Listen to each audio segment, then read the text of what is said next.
বিধানসভা নির্বাচনের পর এই প্রথম মালদার আইহো এলাকায় বড় আকারের সাংগঠনিক সভা করল ভারতীয় জনতা পার্টির মজদুর মঞ্চ। এই বৈঠকে জেলার বিভিন্ন প্রান্তের বিড়ি শ্রমিক, টোটো চালক সহ বহু শ্রমজীবী মানুষ অংশ নেয়। সভায় শ্রমিকদের ন্যায্য অধিকার, কর্মসংস্থানের সংকট ও সরকারি বঞ্চনার পাশাপাশি মালদার বিড়ি শিল্পের সমস্যা নিয়ে বিস্তারিত আলোচনা হয়। সভায় উপস্থিত ছিলেন সংগঠনের কেন্দ্রীয় সাধারণ সম্পাদক পশুপতি মণ্ডল এবং রাজ্য সভাপতি স্বপন কুমার নন্দী। এদিন নতুন জেলা কমিটিও ঘোষণা করা হয়।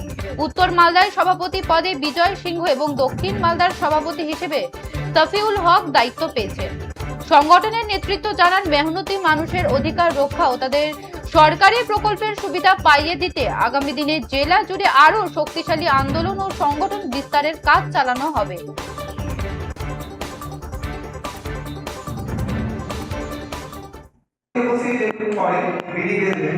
সেই বিধি বেঁধে কিন্তু অনেক কিছু আমাদের করেছে, ছেলে মেয়েদের জন্য সংসার চালিয়েছে, ছেলেমেয়েদের পড়াশোনা করিয়েছে, কিন্তু ওনাদের মাথার উপর ছাপ নেই।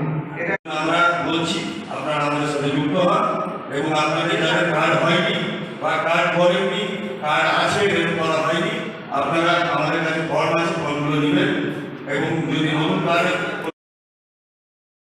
আপনাদের বিভিন্ন রকম ইউটিউবার চ্যানেল, প্রিন্ট মিডিয়া সবার মাধ্যম দিয়ে সারা বাংলা, সারা ভারতবর্ষ, সারা পৃথিবী জেনে গেছে যে 15 বছর কিভাবে শ্রমজীবী মানুষদের উপরে শোষণ করা হয়েছে, দিনের পর দিন কিভাবে পরিযায়ী শ্রমিকের সংখ্যা বেড়েছে।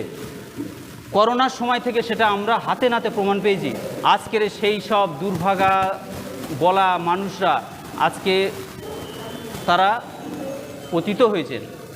আজকে আমাদের সময় এসছে, আজকে আমাদের শ্রমিকদের নিজের স্বভূমিতে কাজ করার, নিজের এলাকায় কাজ করার সুযোগ হয়েছে। রাষ্ট্রবাদী সরকারকে তারা গঠন করেছেন।